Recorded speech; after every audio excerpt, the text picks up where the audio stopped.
Awesome. Okay, so welcome everybody and good afternoon.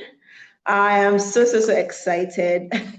I'm sure you can see it in my face. I'm so excited to have put this together. I'm so excited this is happening. Welcome to Sin and Her African Voices on Please. Thank you to everybody who joined in time.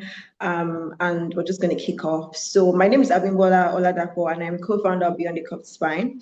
It's a scoliosis advocacy and support nonprofit organization in Nigeria.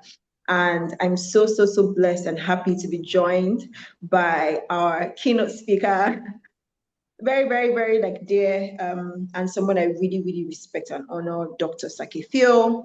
And also Masha. Masha does incredible work. Masha, I'm going to have to learn to pronounce your surname today. But Masha is here as well, and as well as Anna from Namibia. In due course, I would be introducing them properly and reading their bios, but everybody's here.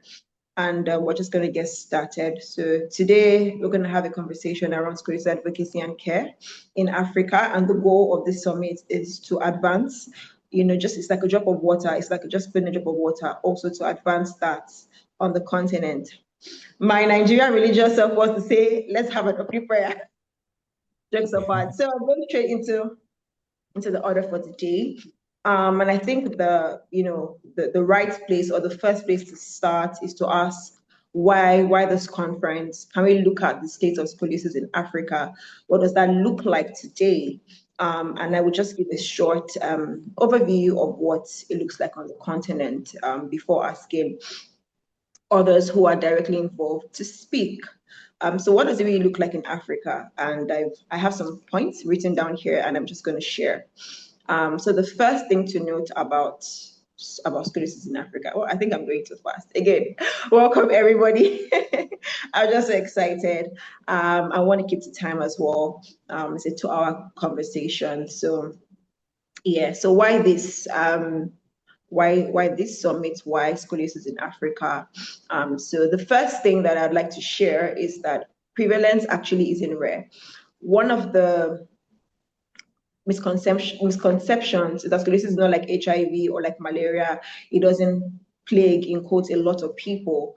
But actually, we don't have, like facts, unfortunately, but we do have people who have done some studies, and I'm just going to quote some of them.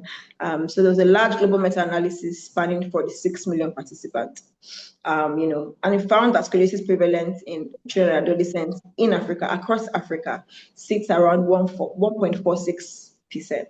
Now that sounds little, right? But we'll talk about it.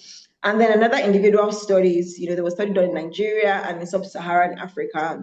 This study included screening. This particular study showed that the prevalence rate was as high as 3.3 to 5.5%. Now, let's even stick with the little one, which is 1.46%. There are about 1.7 billion people in Africa. And if you're looking at 1.46% of that, it's about 24.8 million people, which, if we're going to bring it down, if you're in Nigeria, everybody who lives in Lagos State and everybody who lives in Ibadan, imagine everybody who lives in Lagos and Ibadan has scoliosis. That is like that's what we're looking at. And if you're looking at Africa, everybody in what's that country? Burkina Faso, yes. Because there are like 23 million people there. So everybody in that country, imagine they had scoliosis.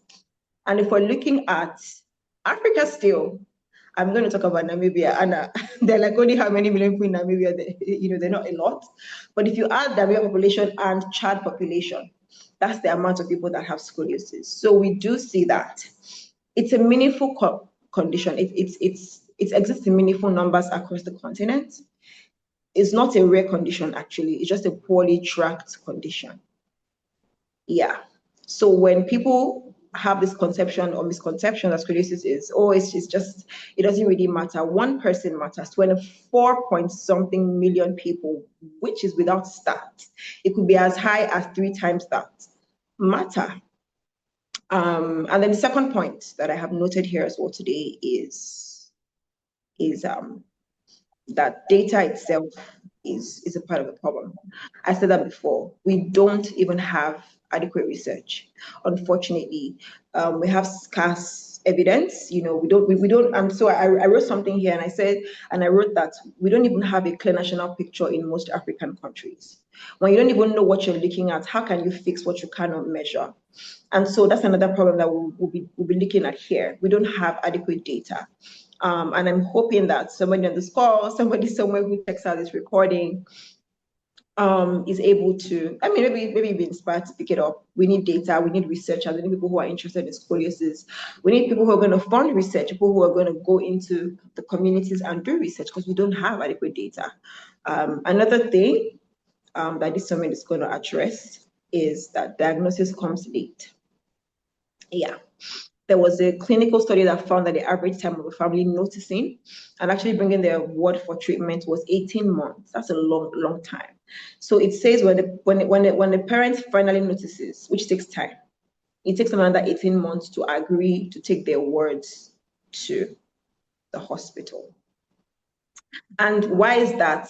One of the big deals, one of the issues that we have here is this mystical religious framing that people have about scoliosis, about illnesses in general, but scoliosis in particular, because it's a physical deformity, because it has a physical defect. So, and I'm going to give a case in point of somebody in our own community. I'm allowed to share her story, who had scoliosis, and her parents took her to a religious institution, a traditional institution, and then they said, that it was because of bad blood. So the analogy was she has a hump on her back because the blood became corrupted, or the blood became, it was corrupted blood, and so the blood then formed lumps, and that lump somehow became the scoliosis. Just like if it's laughing. Yes, this it's is the funny. funniest story I've ever heard, Yes, it was. I was like, what does that even mean? But that happened. And so the horror part was, the man then said, the solution was to cut and drain the blood. So he used the blade and cut this little girl, multiple cuts to try to drain the blood. Of course, it did not work. But that is something that is prevalent in Nigeria, and I'm sure in Africa. There's a lot of mystical, there's some communities who feel like if you have scoliosis, then you're good for money rituals, because God has somehow put mercury in your back, and that's why your back is the way it is. So if they can get you and get that mercury, it's absurd. But in 2026, we're dealing with those issues here in Africa. So there's so many of the stories, people. So because of that, there's the shame factor, is a cost factor. There's this, nobody in my family had this before, maybe you're cursed factor. There are many factors, but people do not go to the hospital early because they try to manage this condition first in the ways that they believe they can, which is a problem. They try to manage this condition fast. They try to manage this condition fast in the way.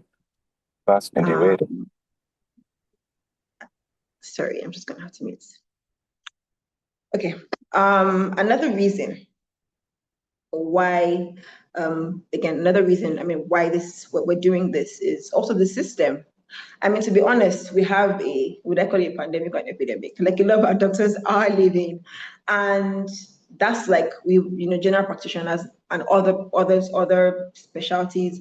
But in particular, when it comes to spine surgery, we have thousands, maybe 20,000 people or 30,000 to one. We do not have enough spine surgeons. We do not have enough scoliosis, talk more scoliosis surgeons on the continent. That's another problem. So we have shortage of surgeons, inadequate infrastructure, limited technological resources. I remember one of our foreign doctors coming here, and I'm being in theater, and he was just like, you guys are crazy. How are you working under these conditions? Because really, we have inadequate infrastructure. And again, these are the things that contribute to a larger lack of awareness about scoliosis. Sub-Saharan Africa faces the highest burden of treatable diseases in the world, but we have the lowest surgeon to population ratio. And scoliosis surgery is just a part of that. That is another problem, and I'm sure Dr. Sackeyfio would speak to this today. And then the last but not the least is cost. Cost is a real barrier. in other countries in the Western world, scoliosis surgeries are pretty expensive. They're hundreds of thousands of dollars and pounds and euros or whatnot. But bringing it home, it's not as high as that. But then it's still a lot of money. People cannot afford scoliosis surgery, and so therefore they are more inclined to just neglect the condition, or again go to religious institutions or traditional bone setters or whatnot. And unfortunately, it's also a problem. And so the question then becomes, what can we do? And maybe not just doing, but in terms of what are the little drops of water that can bring about the ocean of change, of moving something. And that's what we're hoping to achieve with the summit. We're hoping to, have conversations on this table, reason together, and just share and believe that this won't end here, but it will spark an ongoing conversation and influence policies and bring about change. So thank you for listening to my opening speech and why. I hope I have convinced you and not confused you as to why we're here and as to why the summit is important. Now I have said the facts, I have said the numbers. I will go ahead to introduce our guests for today, and we would go right into it. So with me here, again, we introduced them before, we have Dr. Sackeyfio. He's a consultant spine surgeon and a scoliosis surgeon at FOCOS Orthopedic Hospital in Ghana. Arguably, I always say, I feel like FOCOS is like the #1 facility for scoliosis care in Africa because it was specially built for that. And we would have him as a keynote speaker of the day. But right now, joining me is going to be Masha and Anna, and I'd like to quickly read their bios. Masha, if you're here, can you say hello? I know she's here. So Masha. Hi, everybody. Yes, hi, Masha. So the first thing is Masha's going to tell me how to pronounce her name, but I'm going to try. I'm going to try. Masha Balovlenkov. You're close. Balovlenkov. Balovlenkov. Okay. Close enough. Okay, so Masha is joining us today from LA, from Los Angeles in California. She's the co-founder and executive director at Stanton International. It's an organization in Tanzania that funds and arranges life-changing spinal surgeries for children with severe deformities across East Africa. Stanton also ensures that every child has a real shot at a future. So beyond surgery, the intervention also spans education, housing, and long-term support. Under Masha's leadership, Stanton has facilitated the first ever successful complex spine surgery performed in Tanzania with an all East African medical team. And notably, Stanton's children show 100% success rate in long-term outcomes. Masha is also a post-rehabilitation specialist and scoliosis expert, and she brings to the summit and to her work a rare dual clinical and humanitarian perspective. So please welcome Masha. So personally, I started following Masha on Stanton on Instagram and the great work that Stanton does, and I saw those kids and I saw how their lives were transformed, and it's really inspiring. So thank you, Masha. In a minute, I will get to you to ask you a few questions, but thank you so much for joining, and thank you for the work that you do in Tanzania and East Africa. Thank you for hosting this and inviting me. It's such an honor to be here among everyone who's participating today. Thank you. So next on the panel will be Anna. Anna, if you're here, say hello. Anna Hembili is joining us from Namibia, representing Southern Africa. Anna, can you hear me? Anna was here before. I hope she's still here. But I'm going to read Anna's bio. Yes, I can hear you. Okay, fantastic. Can you say hello? Because we don't see your face. But Anna is a scoliosis warrior, a disability rights advocate, and a community leader from Namibia. Anna uses her own lived experience with scoliosis to inspire resilience, inclusion, and self-belief, particularly among young girls and women. She champions equal opportunities and shows up every day as proof that a diagnosis does not define your limit. Through her community leadership and advocacy work, Anna shows up as a living proof that a diagnosis does not define your limits again, and that your story, when told honestly, can change someone's life. Please welcome Anna to the conference. Welcome, Anna. So I also, again, Anna, Thank you. You're welcome. And I call her Lady Brave of Namibia because she does an amazing work, always advocating for disability rights. And one thing I noted, and I'm going to ask her like soon, is why scoliosis is a disability in Namibia, but we'll talk about that in a minute. So thank you for being here, Anna. Appreciate it. So back to Masha. I have a few questions for you. I'd like to hear your story. And my first question for you, Masha, would be, tell us about stand tall. I don't think you have scoliosis. So No, why actually, I have a scoliosis? small amount of scoliosis, but I didn't get into stand tall because of having scoliosis.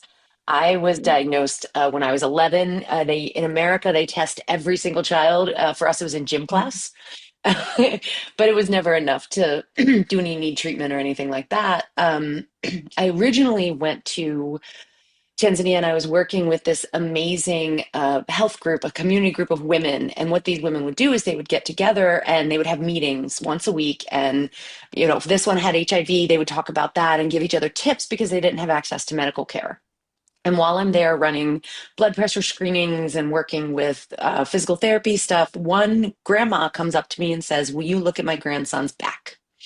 And I said, "I don't have x-ray vision, but sure." And he ended up being our first patient. Actually, his surgery was done at FOCOS with Dr. Boachi. And he did not actually have scoliosis, or he did, but he had Pott's disease. So he had TB that had affected the spine.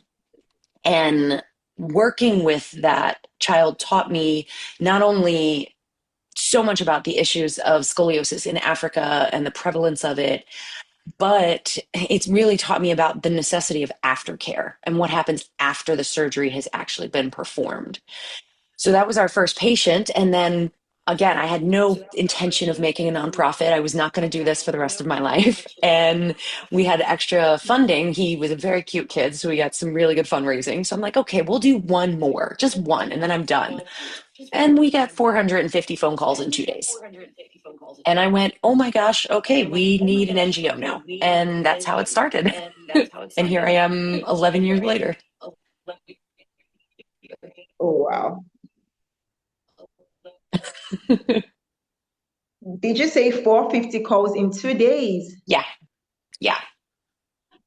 And that was just in my region. We did a clinic many years later once Stantal was much more established. This was in 2018. I had a team from the US were coming, and we did a on-site clinic, not to do surgery, but to identify cases, see who was eligible for upcoming surgeries. We actually got in trouble with the hospital because we broke the phone lines. We went viral on WhatsApp. We became a ticker tape at the bottom of the news. Radio stations were calling, begging me to go on their radio program until I can only speak about Tanzania where I do the most of my work, but scoliosis is a huge problem that touches every age, every demographic, every socioeconomic class, every tribe. It is all over the country and people need help. So we do the best we can. Yeah. Thank you for sharing that. This is the first time I've really shared the story in depth. And I just wanted to ask, what is scoliosis care in Tanzania? What is the landscape like from a patient's perspective? Okay, And I'll talk a little bit more about what it's like now because thankfully it has grown. We have improved a lot, and I'm very excited about the work that's been done and how it's been spreading throughout the country. Because Stand Tall is the only organization that specializes with specifically scoliosis, spots, and spinal trauma. It's all we do. We work all over the country. And because of that, our kids have actually affected other different regions. So what we're seeing now is, thankfully, in the cities and in the largely populated areas, we're seeing less severe cases. We're seeing earlier diagnosis than we did 10 years ago. There really has been an improvement. Regretfully, the minute you get out of the cities, we have the same problems a lot of Africa has. severe curves that some of which by the time they find us are inoperable. Um, Families, there's a big belief. Tanzania is one of the ones that believes you're cursed by God. The whole family, not just the child, has been cursed by God. So we have kids that have been left in the hut to die, and I have to actually go into the bomas and pull them out, and we deal with the malnutrition first because before we could do surgery. So across the board, we now have 3 spine surgeons who are specializing in scoliosis and spinal surgery, and all 3 are really phenomenal. What I'm most excited about is each of those, 2 of those surgeons have multiple residents underneath of them that are in training for spine surgery that we're helping fund to go study in Germany next year. In September, one will go to Germany, another's going to Norway, so that we can continue educating the residents who are coming up as well, so that we can get more surgeons able to help and handle these surgeries, because we have 3 for 16 million people right now. It's not enough, but we're getting there. Yeah. Honestly, I'm just going to clap because that's how I feel. Honestly, yeah, because that is, I'm so, and I know we're going to get to this later on, but just that, funding residents, because it's important. So there's continuity. I absolutely love that. And I want to ask you, what does the journey for Stantal, from getting the patients, seeing somebody, taking them through surgeries, and then after, because I know you support them beyond surgeries. So what is that journey like? It is a long journey, and it depends on the age that the child finds us and the severity of the case. For the super severe cases, like we have a little girl who's in Honolulu, Hawaii right now. Her case is going to take 9 to 12 months to complete. So when we have the big cases, we can handle 1 to 2 large of those intense level surgeries per year. We have smaller cases that are interventions in between that, but and because we can only handle that, there is often a long wait, to be honest. Once you find us, it doesn't mean you're going to go for surgery right away. I wish you could, but that's just not realistic in any way, shape, or form. So first, there's the long wait until you get to have surgery. And while they're waiting, we are doing a lot of it is interventions in food, making sure the housing environment is safe, making sure if there's any malnutrition or vitamin deficiencies, we deal with that so that we get better surgical outcomes. For example, vitamin D being a really big one for healing post-surgery. So dealing with all of that, then they go through surgery. And currently, that is really hard because, as I'm sure anyone who's worked with FOCOS knows, a lot of the kids can't travel with their parents. They have to leave home. They're leaving their siblings. They're leaving their language. They're leaving everything behind for months and months with one of our professional caregivers who can actually help while they're in the hospital. And we do the best we can, but it's hard emotionally. It's hard psychologically. These kids have to be super tough. Then my favorite part happens once they come home. So they finish surgery, they will not return to Tanzania until full rehab, everything is complete.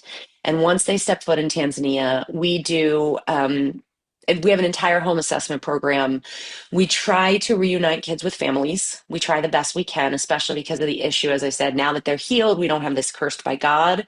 And it is really beautiful when we can reunite because the whole community shows up. I mean, ward officers, politicians, neighbors, kids who knew them, and the entire community now sees this child that's been fixed. And that's how we've made actually the biggest difference, because it's other people in the community go, wait, I know a kid who looks kind of like this. Could you help them?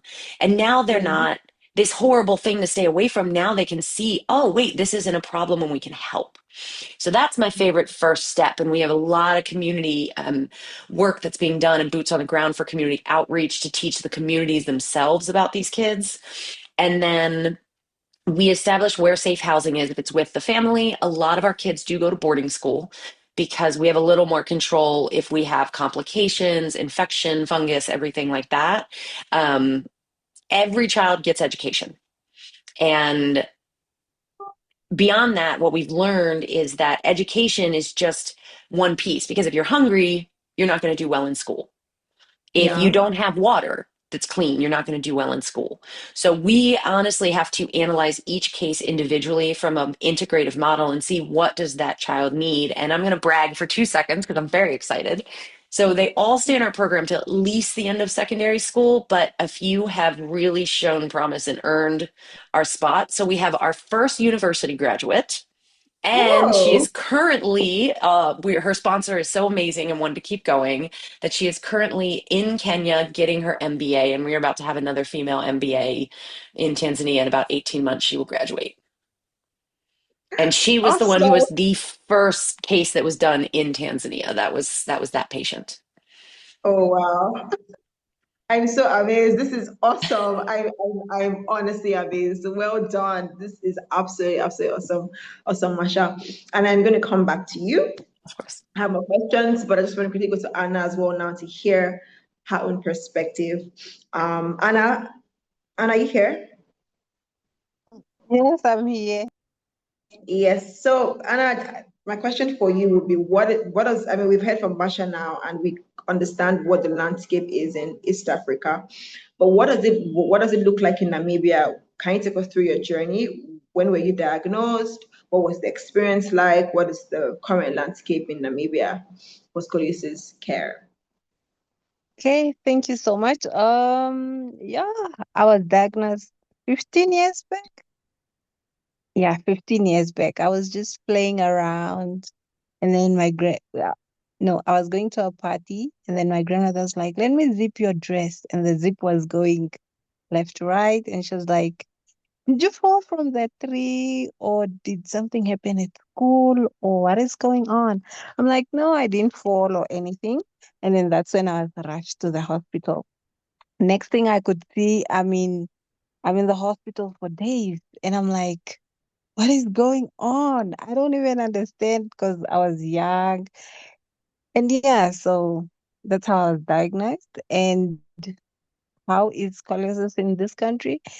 Very few people come out and talk about it, but throughout the years, I've been meeting different people and what they've been going through and how they feel about it.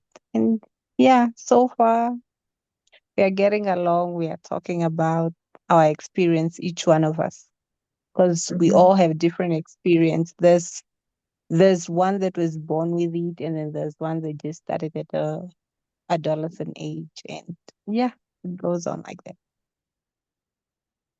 Yeah. Thank you. That's a very common diagnosis. Yeah, I think I had the same. I was going for a party as well, and my sister was like, what's happening to your back? Why is your back looking like this?" That's how I was diagnosed as well. So I mean, I think it's sort of like common. But I just want to know, or we would like to know, what care is like in terms of your hospitals, your is there enough care? The communities, we've spoken about how the stigma, people think you're cursed here in Nigeria, for instance, and in Tanzania as well. So do we have that similar belief in Namibia? Do people think scoliosis is maybe a religious problem or something because and what's the care like? Would you say your hospitals are equipped and they're good and they're able to care for people that have scoliosis? Um, okay, not a lot of people know what scoliosis is. They just tend to find out when they read either something on the online or it was published in the newspaper. Mhm.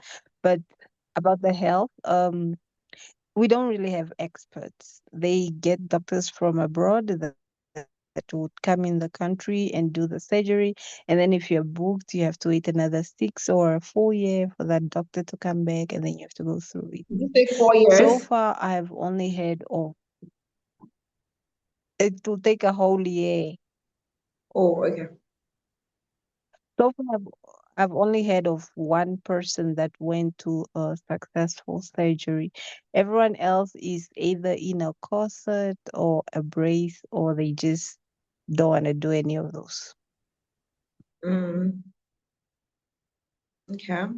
So are there any religious beliefs? Do people think it's a spiritual problem or anything like that? Have you ever heard anyone with that sort of case? About that, no, I haven't heard of anything. But on my side, when I was growing up, they'll say maybe you touched something that does not belong to you. You took it or you stole it, and then someone cursed you, so you would look like that. that's that's how they thought of what happened to Mhm. me. They thought I probably took something and then the other person backfired with it, with the condition. Yeah, thank you for sharing that. Interesting. So we're back to you, Anna, and please, we appreciate your video being on so we can see your face. I know you're hiding. Masha, back to you now, please. So one of the things that Masha, you've spoken about has been surgery fixing a spine, but not systemic poverty, which is something you touched on as well. So would you say that, I mean, what's your thoughts on that? Would you say that, for instance, if we try to fix scoliosis without fixing other things, it would not work? No, What I are your don't thoughts? necessarily disagree with that. I think a lot of that has to deal with the severity of the case, the job opportunities that are available in the area. A lot Yeah. of our kids were doing really extreme level curves. I mean, we're talking the girl in the hospital right now, it's unmeasurable, but I think we've settled on 138 degrees. These are very, very severe cases. Yeah. Yeah. Um, but across the board, one of the challenges that I think everyone here who works in scoliosis care knows is that even though surgery fixes your back and you can be strong and healthy, you're going to have large amounts of metal rods running up and down your spine. And Yeah. so there are certain manual labor jobs that are not going to be a good option for you. You are not selling things, bananas on your head, for example. You're not probably going to be making bricks. Farming in Tanzania is incredibly laborious, and the twisting and the turn, those options are not available. And so what I realized very quickly is for our organization, we fix their back, but if we don't educate them, then we have now doomed you to a life of poverty because you can't work the traditional manual labor jobs that your community has to offer for you. And that Mm, is where we say that scoliosis fixes the spine, but not the issues of systemic poverty. And so I think part of the challenge with that is one, yes, getting cases sooner so that the mm, interventions are not as severe and we don't have as many long-term side effects. We're not seeing spinal cord injuries. The ribs, the lungs may have actually formed properly, for example. So we're not dealing with side effects from that for the rest of someone's life. So early intervention is key to that. But yes, even in America, where I go back and forth between Tanzania and America, if you have scoliosis, you had surgery, we don't think much about it. You can go do any job under the sun. That option is often not available in an East African setting. So how are we mhm. going to make sure that these people who have had these surgeries and are healthy physically have opportunity for work to support themselves, to have a family, to support their families, and to continue their care and their success throughout their life? Yeah. Yeah. Yeah. Thanks for that, actually. That's a very robust perspective and very apt. And it just makes me really appreciate the work that Stanford does because you're thinking thoroughly, like from start to finish. And yeah, in Africa, there's a lot of manual jobs. And yeah, when you have scoliosis, you can't do those jobs. And so, yeah, it's important. It's great, really, really impressed and happy that you exist. Yeah, so people are able to really find long-term help. And then my last question to you for this section or this session rather would be, I know you facilitated the first All East Africa team. Mhm. Yeah. So what did that mean and what did that look like? Oh my Yeah. goodness. Oh, that was an adventure. As one of my mentors said, he's like, it's okay. There always has to be a first. We tried to do it with an all Tanzanian team, but we do not have neuromonitoring in the country. And for anyone who's not familiar, basically, when you're in surgery for these spines, you want to be able to make sure the spinal cord is not getting overstretched and it's still keeping all the signals. So you need someone specifically there to just watch the spinal cord. That's not true. We have trained someone to do neuromonitoring. So that step one has been complete. We now don't have the machine or the leads or equipment to do it. So we actually had to borrow that from Kenya. So they came down with their little machine. Yep, it was great. But otherwise, I was very proud. We managed to pull this off with an entire Tanzanian team plus our resident Kenyan. Um, But it was a project. It was a very large project. We could not, for example, sourcing implants for the surgery. It took three separate companies to get the implants we needed because this one had the rods, but this one didn't have connectors that worked with those rods. So we had to go to that company. This one didn't have the screws that we needed. So we actually sourced from three different companies in different parts of the world to get the actual hardware that we needed for this patient. And then the really interesting thing was the surgery itself went phenomenally. The surgeon that I've partnered with, and we've helped with his training, and he's now trained all over the world, is a phenomenal surgeon. The aftercare in the hospital was a very large problem because the nursing staff, the techs, they had no clue how to deal with scoliosis. So we actually, I'm not going to lie, I was on the phone with my surgeon at 3 o'clock in the morning because we had an infection starting to form. And I personally moved our caregiver into the ICU with this girl for the next 7 days so that we could monitor that she was getting the proper treatment she needed from the nursing staff and physical therapy and the other participants. But there's always a first. And now that they have been exposed to that, and we did it successfully, what I'm so excited to say is that that hospital, which is the largest, it's the second largest hospital in Tanzania, it's KCMC Hospital in Moshi, Tanzania. Now that surgeon is doing spine surgeries and scoliosis surgeries all day long that have nothing to do with my organization. And that's the part that I'm excited about. I believe every NGO needs an exit strategy. And my goal is for Tanzania to be able to take care of their own children, their own patients without needing outside help. And that was the first step. We did the first one. It was hard. It was kind of messy. It was successful. But now, all day, all week, this surgeon is able to do spine and scoliosis surgeries. That is incredible. Absolutely incredible. And the part about nurses not understanding post-op care, I can completely relate. Same here in Nigeria, you have cases and then you're having, they don't understand because it's different. It's not like every other surgery. There are things, there are do's and don'ts, but unfortunately, we don't have that much training for nurses. And so they don't understand. So yeah, I mean, and those are things that I hope Dr. Arthur will speak to today. And we can also talk about how to do to get over those things. But I'm really amazed, and I'm so happy that this about the hospital, it's just amazing. And this is the thinking that we're encouraging as well in Africa. This is the kind of thinking that we want, that we're able to do things for ourselves and stand on our own feet. And so thank you for that incredible work. So to everybody who's joined, thank you so much for joining. If you have any questions, comment, contributions, please feel free to leave them in the comment, and we will get to you shortly. So without further ado, we're going to go to the next segment, and that's our keynote speech. And I would like to introduce our keynote speaker.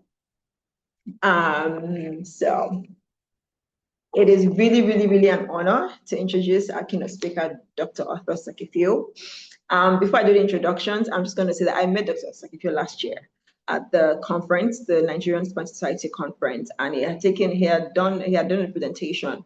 And honestly, I'd never heard anyone speak about scoliosis. It was detailed, and it was passionate, and it was. It got me thinking. The things he said, I took it back, and it got me thinking. And I'd also maybe say that's one of the things that inspired me to think about, let's host something Pan-African, because it was really big on collaboration. So when we're thinking of this conference, we just couldn't think of anybody better. And yes, this is me blowing your trumpet. Because take your flowers. So yes, it's my honor to introduce our keynote speaker. Dr. Arthur Sackeyfio is a consultant orthopedic and spine surgeon at FOCOS Hospital in Ghana. He trained under the world-renowned Professor Boachi, who is the founder of FOCOS and past president of Scoliosis Research Society. Dr. Sackeyfio is a fellow of the West African College of Surgeons. He's a fellow of the Ghana College of Surgeons and an active fellow of the Scoliosis Research Society. He is also the very first recipient of a post-fellowship in spine surgery awarded by the Ghana College of Physicians and Surgeons. He is a sought-after international speaker. He's a clinical leader. And today he brings his expertise and his passion for scoliosis care and advocacy directly to this room. So it's an honor, and please join me in welcoming Dr. Arthur Sackeyfio. Thank you very much, Bimbo. Sometimes I hear introductions and I wonder whether I'm the one they are talking about. I'm happy to be here and to share my experience with everyone. Sorry, Dr. Arthur, there's an echo. There is? Are you Okay, just joined hang on on a second. Maybe let me use devices? my earpiece. Okay, Hopefully that may help. hopefully, yeah.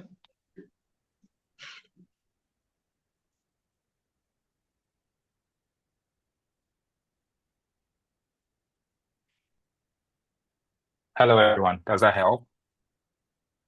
Yes. Okay. So, Scoli is something I'm very passionate about. I still hear myself. I'm so sorry. Okay. You know, we can hear you, like, but if you can hear yourself, like maybe, but we can hear you, like you're not echoing anymore. Okay. Mhm. It's going to be a bit tough because I still hear myself speaking I back. know. I don't Are you know. plugging in with two devices? No. Let me shut this one. No, so it's just one, but I Okay, I still wonder what. keep getting a feedback. Let me. Hello? Anyway, don't worry, I'll manage with this. So I'll start with a case presentation. We want to talk about the scope of the problem in Africa. I am very lucky to be in the middle of a broad spectrum of care of our patients. Those who don't have a dime whatsoever, and those who have the capacity to afford.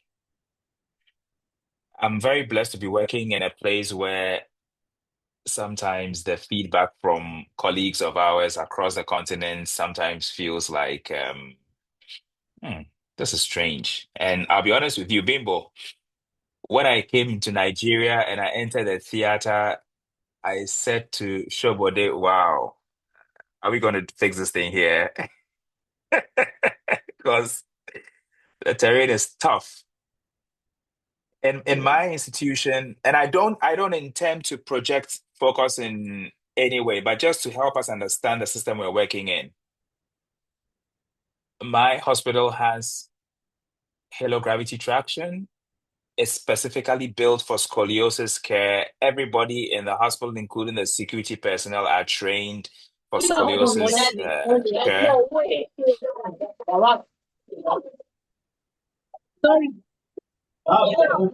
Everybody in the hospital is trained for scoliosis care. The scoliosis trained fellowship spine surgeons. We have a cell saver. We have about the best anesthesiologists, and all we need to do is say, I want to fix this case next week. And every single thing runs seamlessly, from the dietitians to the physiotherapists to the finance office, admin, everything. So I'm working in an institution that is very well positioned to help render such care. However, I very easily adapt into any system because I've been to Ethiopia to operate, I've been to Sierra Leone to operate, I've been to Nigeria to operate. So I've been to quite a few African countries to operate. And I understand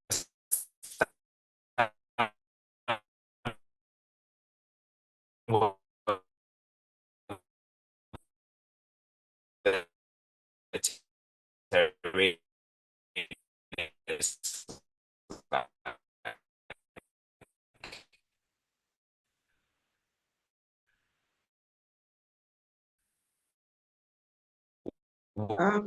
Where, Sorry, Dr. Arthur, I think you're breaking. Can you hear me? okay. You are breaking for a bit. Yeah. Yeah. Yeah, I think his network is bad. Welcome, Simi. I haven't introduced you yet. Yeah, that's Simi, our moderator, and you're going to be seeing her face soon and hearing her voice soon. So, okay, so I hope Dr. Arthur comes back shortly. Yes, so. Hello, is it better now? Yes, it is. Beautiful. Good. And thankfully, my feedback is gone. So I don't have any feedback in my system now. Great. It was good. The link went away. Anyway, so I was saying that this morning I had a call from Kenya, 13-year-old who has cerebral palsy and is a sitter. So has been fine in terms of independent usage of the upper extremities, able to feed himself. Um, Parents are very concerned. This kid, over the past 4 years, has been slouching and is losing truncal support, is not able to hold himself up. Went to the hospital, was told that he had developed a scoliosis and this needed to be treated by spinal pelvic fusion. And the doctor said, you know what, I think you can just make do with this, or let's try and get some brace for him because we don't think there's the expertise to fix this here in Kenya. And so these patients are teary, and then the parents go on to the internet, try to find who can help them in Africa. They come across my hospital, and then they contact me, and then they share the images with me. And I said, we can easily help your kid. We need to fuse your child from the thoracic spine down to the pelvis. So long as he's a sitter, he has urine and toilet control. And by the time we were done on the call, which was a video call, the mother of the kid starts shedding tears because she says it's the only kid they've got. That's all they have. They've invested so much in this child. And the message they were given by the doctor was like, this was a helpless and a hopeless situation. There's nothing that can be done. And I've given them so much hope. And I think that is what Masha's organization, that's what Beyond the Curve, that's what some other organizations like Upright Spine in Ghana are trying to do. Bring hope to those who do not have hope. There are many facets to this. We can't have this conversation without understanding the economic terrain of the African continent. It is a rich continent in terms of having resources, minerals, and all that. But the economic landscape in terms of financial liquidity is so low. And we can't run away from this, that healthcare is expensive and somebody needs to fund it. If not the patient, some corporate organization, some insurance organization, some donors must fund these surgeries. So what do? We have an economic problem, quite apart from that. So now I'm talking about the issues that bring a stumbling block between rendering expert care for these patients and getting these patients receive exactly what they need. So there is an economic problem. Bimbo at the beginning of this conversation made mention of the fact that we have quite a number of orthopedic surgeons. We have few orthopedic spine surgeons, and we have very, very, very, and I must say, extremely few scoliosis trained surgeons. So in Ghana, for example, there are 39 million people. Actively practicing orthopedic surgeons are about 80. Of those, there are only 3 fellowship trained orthopedic spine surgeons who happen to be scoliosis surgeons. So 3 scoliosis surgeons serving a population of 39 million. You can imagine what we're talking about. So you have an economic problem, you have an expertise problem.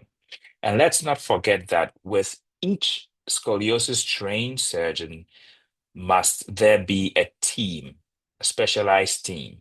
And that brings me to the point where Masha spoke about the fact that, yes, you may have somebody who's very well trained as a surgeon, but is the nursing team a strong enough support system? Maybe yes, maybe not, but more often than not, the answer is no. So you've got surgeons who need to be trained, you've got the team that needs to be trained. And then at the community level, early diagnosis, which brings us to the point where Masha is saying that they have an unmeasurable care, which is 38 degrees. And I must say to you today that that is my everyday work. The curves we are measuring are curves beyond 200 degrees, and that's what we need to deal with every day. Kids who have like the saxophone spine, I call them the serpentine spine, it's just twisted all over. Gamma deformities, omega deformities, alpha deformities, like how the Greek numeric figures look like. Those are the kind of spines we're dealing with. But how did we get there? We got there because just last week, I treated a case, a 13-year-old boy who has neurofibromatosis with a thoracic kypho scoliosis. The first time I saw this kid, he was 7 years. And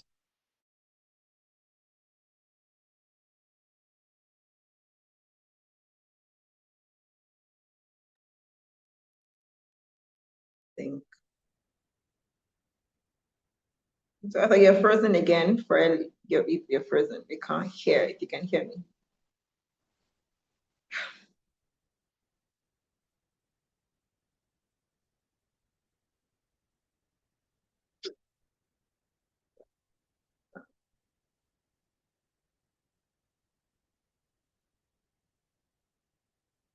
No. so Okay, we they keep praying, they don't find any solution, and then they come back. Now they have a financial constraint. They go find somebody who can fund their surgeries. Eventually, we moved from a curve which measured 63 degrees and now it's 145 degrees. The things that we could have done, sometimes you find these curves maybe around 25 degrees in an 11-year-old, you may be able to brace them. You miss the opportunity. The next time you see them is when they are 19 and the curve is 200 degrees. Now you need to do a vertebral column resection.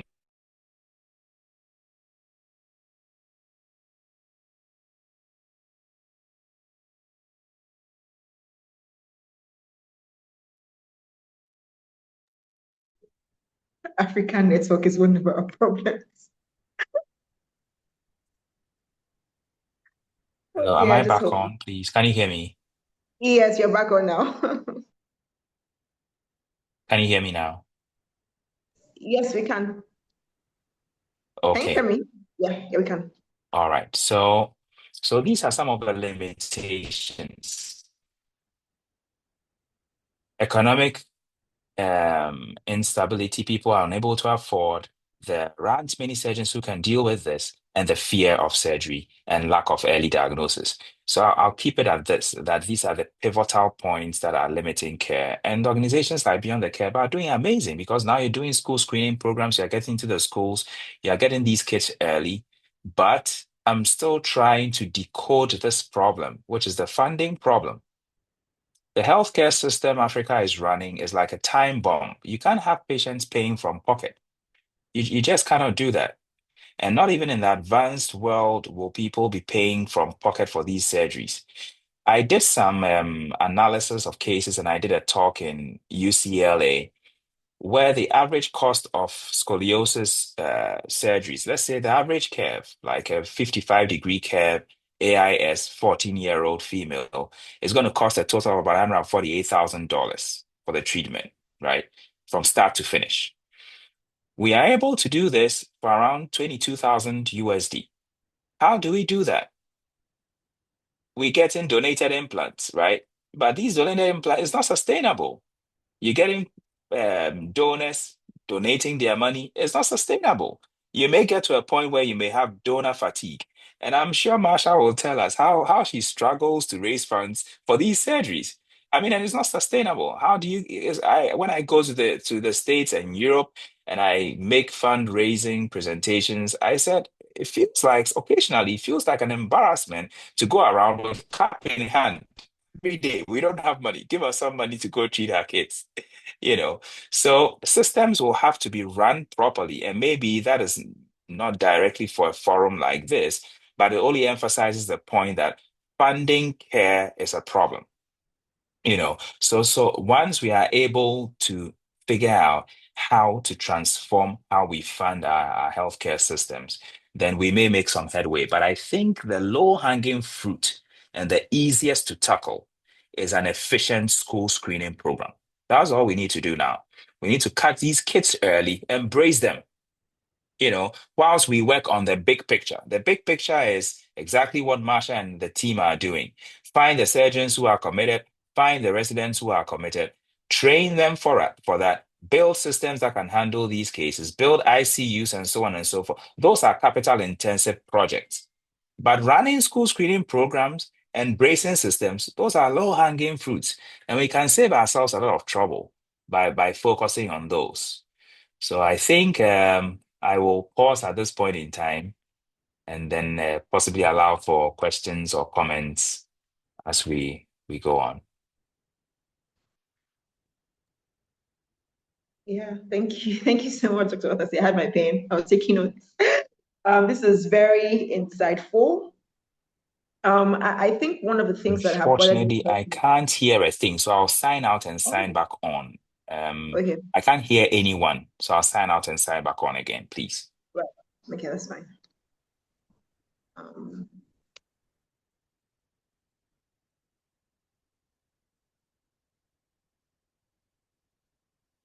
Okay, good. Okay, so I think I saw a comment from Masha. Right, interesting. Okay, Masha, you're going to tell us about that. Yeah, school spine program. Yeah, very important. Okay, so hopefully Dr. Arthur will come back in a bit. While we wait for Dr. Arthur, I'd like to introduce our moderator. Her name is Simi Fagbinro. Simi is family, like she's been with Beyond the Curved Spine from day one. Simi, would go on school outreaches. Like she's an OG when it comes to school outreaches, creating content to educate people. She also runs a platform now called ScoliTalk, where she debunks all these myths, especially the ones we talked about earlier about, cursed, about scoliosis being a curse. Simi works hard to say no. She inspires young girls and women, and she's also a skincare girly. Off the record, but yes. So welcome, Simi.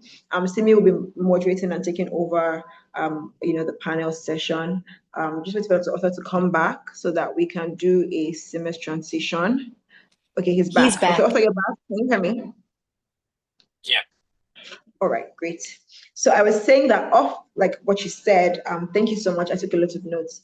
There's something that I have personally, thought about, and it has sort of bothered me. And it's the fact that we don't have enough people who are interested in scoliosis. And it worries me because yes, we do have a very, minute, like you said, the number of scoliosis surgeons to the population it's alarming. It's a ridiculous gap. But then my worry is we don't even have, I hardly see people who are interested, like residents of doctors who really want to go this route. So I think that's a problem because I worry that what's going to happen when you and your cohorts become veterans. But how do you think how do you think we can attack that or solve that, or what can we do? Because it's actually alarming.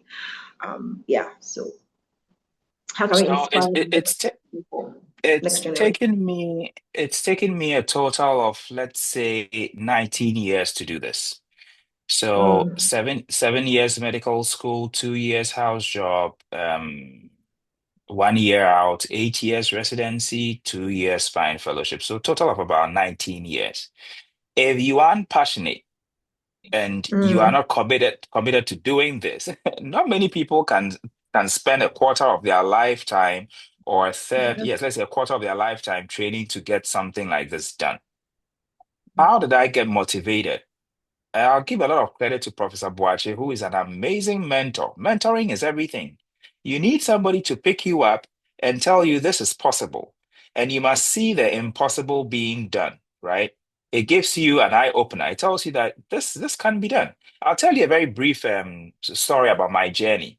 So I trained in Kolebu Teaching Hospital, which is the biggest training center in Ghana, right?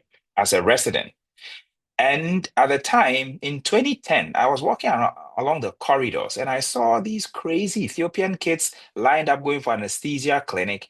And I asked myself, who's spending their life and their time treating conditions like this? These are like no hope patients. Who's spending his life on this?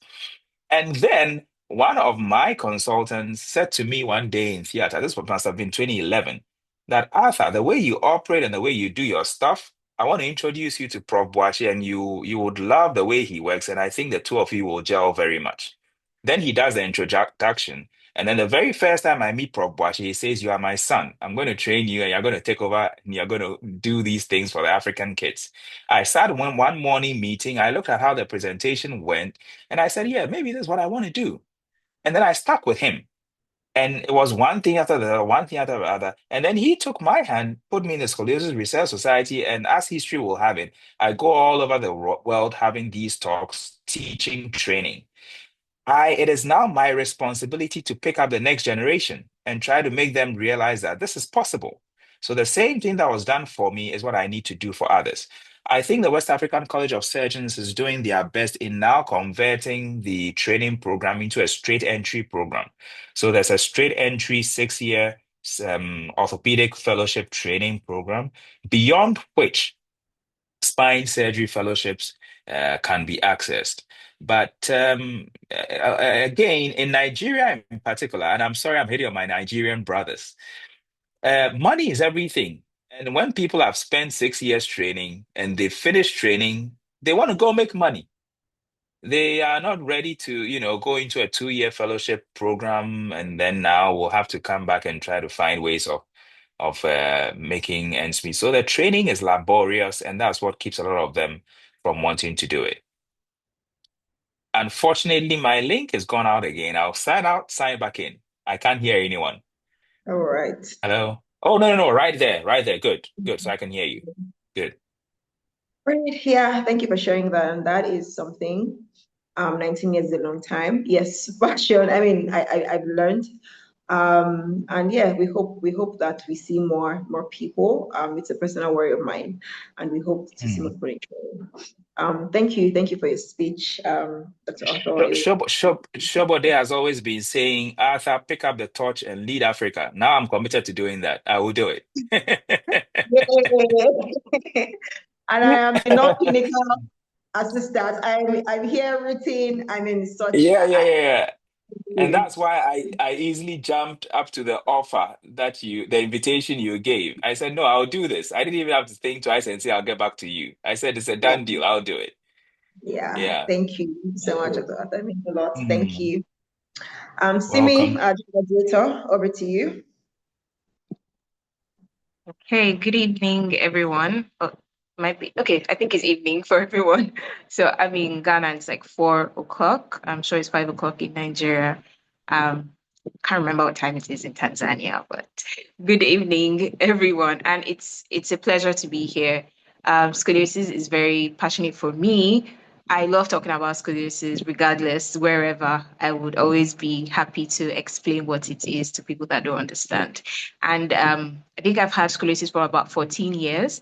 And it amazes me when I realize that over the years, people still don't know something like this exists in the world. Like, they're like, you mean it? Like, and I'm like, wait, but we did some things like this in science, in like biology, but I'm sure we weren't paying attention to, these things. And yeah, so finding out one has it, I guess, puts you are more interested in it and you then find out about it. So I'm Simi Fagbero and I'm going to be your moderator for the panel. Our panelists have been introduced and it's amazing to have them here. Looking back, I think this is it's a program that really warms my heart because I think maybe about 3 weeks ago, I was just thinking about the fact that in 4 or 5 years' time, a young Black girl, a young Black boy is going to have scoliosis and they're going to check online and they're not going to see anyone that looks like them talking about scoliosis. And they're going to think maybe it's, a strange thing in Africa because a lot of Westerners talk about it, but not many Africans are talking about it. And I decided, look, I'm just going to create a page. I'm not looking for Instagram growth or anything. Just create a page, dump information there. So if someone like me 10 years later comes online, they can find someone that looks like them, that has it, and can explain to them so they don't feel weird. And so I started ScoliTalk, and I've just been dumping information there, and it's been really helpful. People are finding out, they're like, oh my God, I didn't know you had this. Oh my God, this, that. And it's just amazing. But thank you again so much, Dr. Author. I've not been to FOCOS before, but just before we go in quickly, I think a question that ties into what you were speaking about earlier. What happens when, because recently in church, I did find a girl that had scoliosis, and just like very, very mild. I'm sure it hasn't even gotten up to anywhere, but her mom was concerned. Her mom spoke to me, and I'm like, I know Focus, I haven't been there, but you can go there. And she went there. She's between 10 and 12. And she was told, oh, you need to come back in 2 years. And, the mom was concerned, like, why do I have to wait for it to get worse before anything is done, about it? And she's like, I don't want to wait. So she's thinking about surgery. And I'm like, nobody's going to operate because it hasn't reached anywhere yet.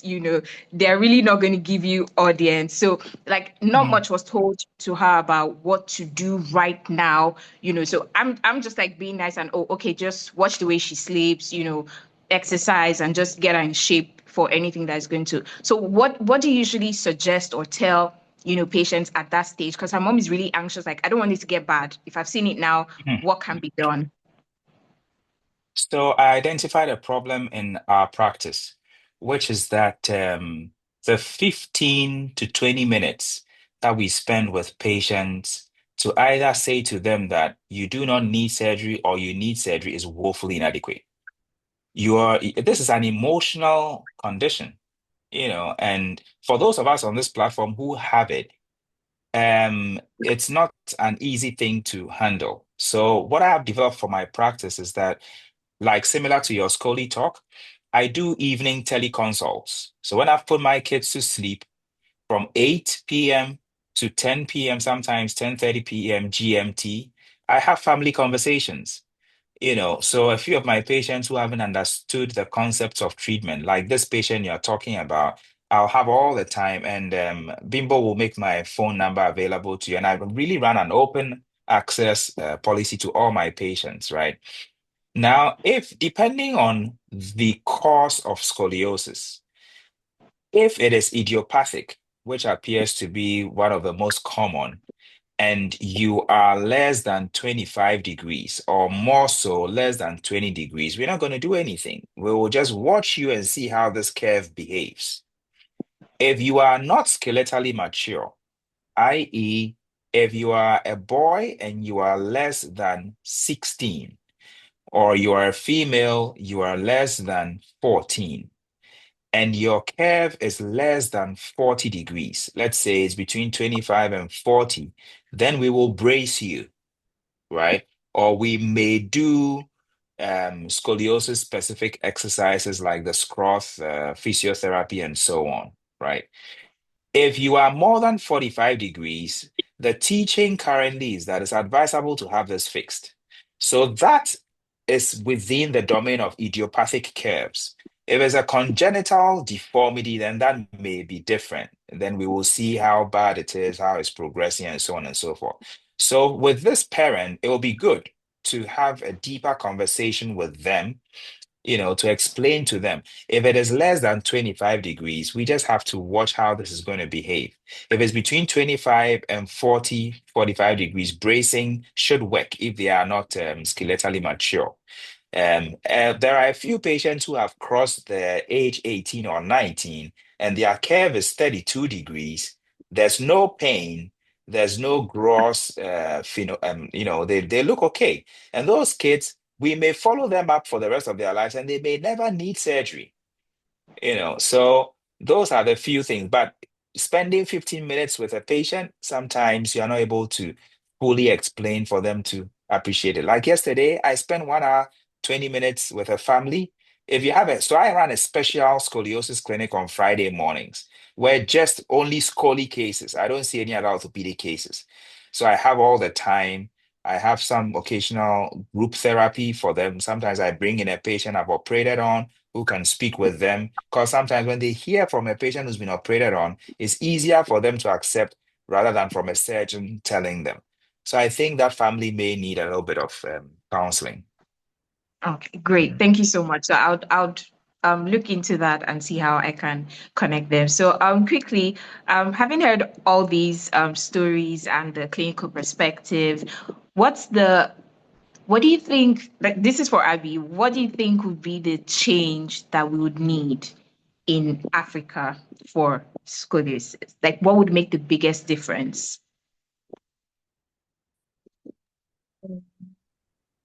Oh, well, thanks for the question. For me, I'd like to approach this from a different angle. And I would say that, we don't have to wait for the government or for systems. Yes, like what Dr. Author was saying about how they're low-hanging fruit.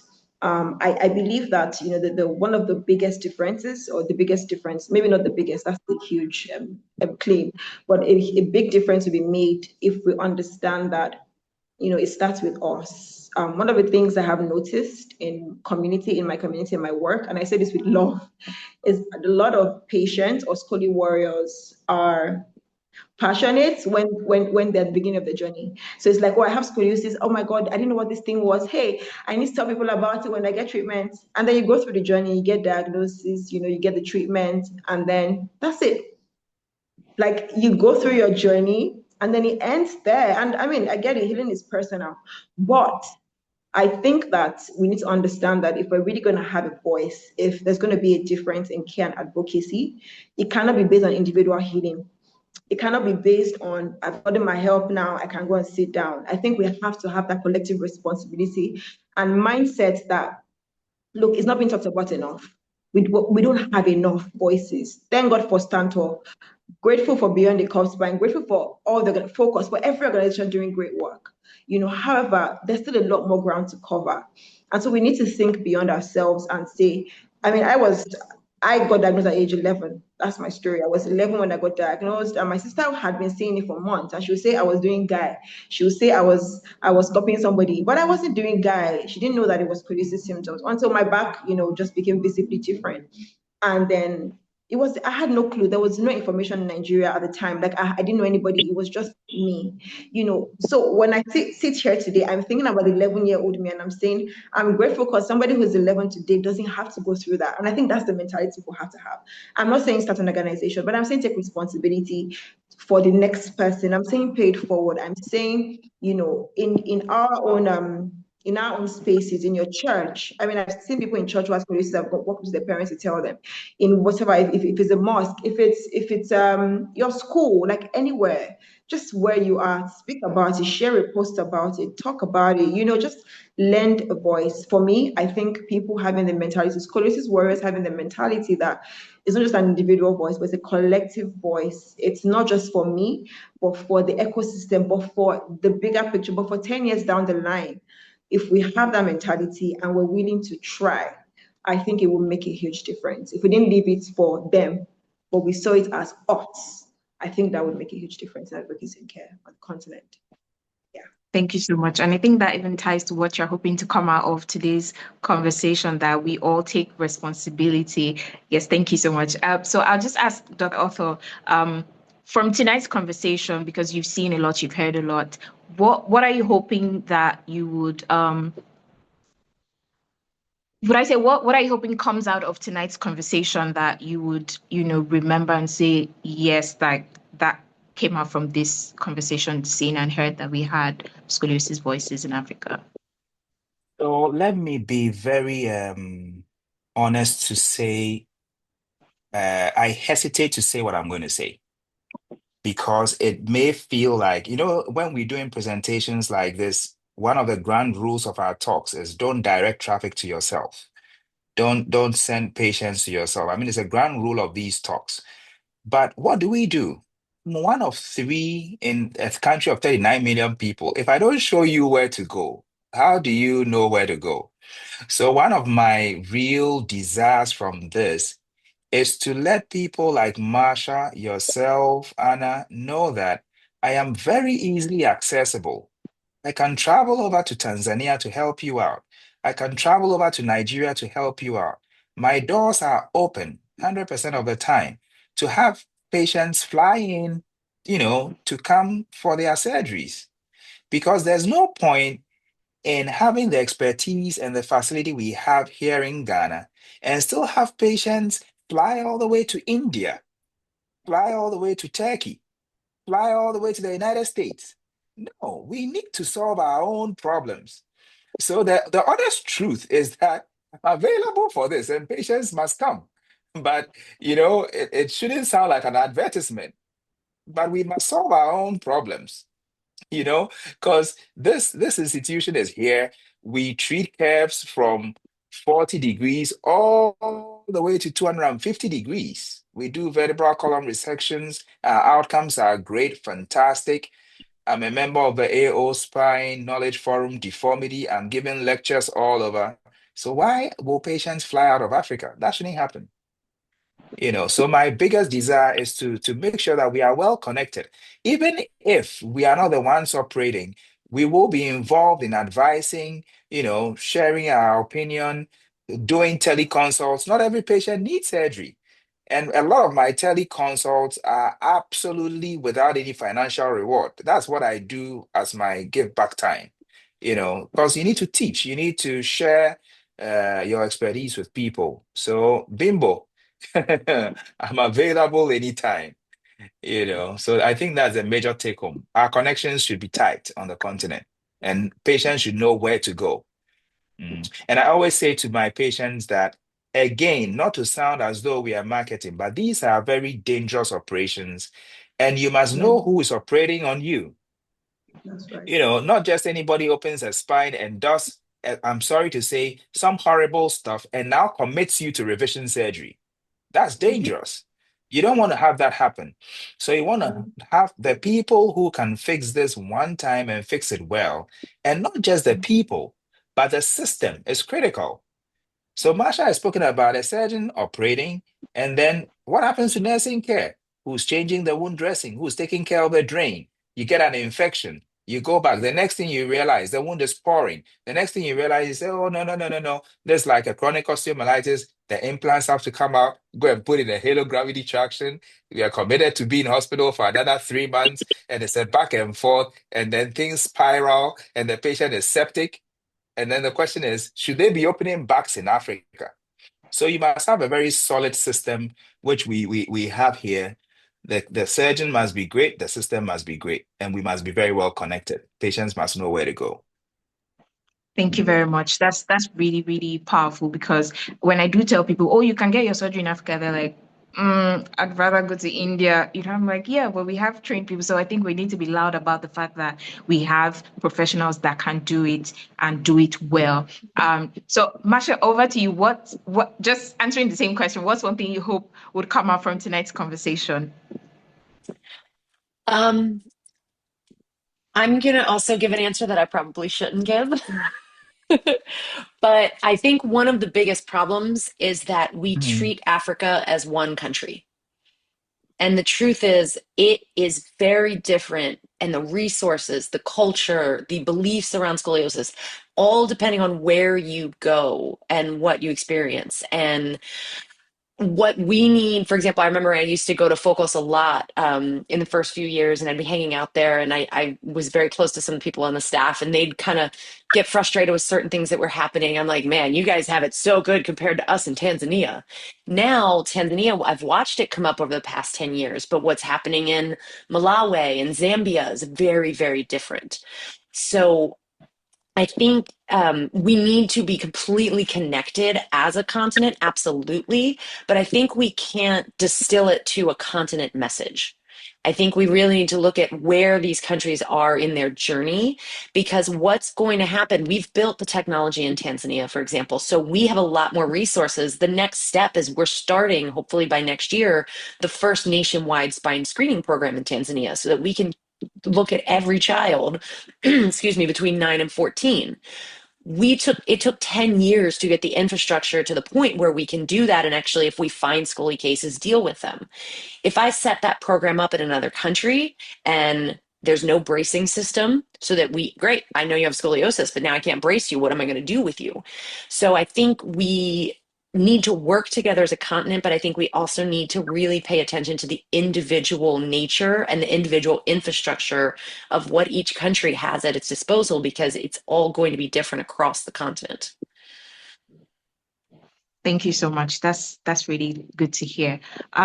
So back to you, Dr. Otho. You'd already talked about how you think that not having in-depth conversation with families is one of the problems with care, even when it comes to scoliosis. But if you did have like unlimited resources, apart from the fact that you're giving extra time to speaking to families, what other thing do you think you would add or change about the way we care for scoliosis?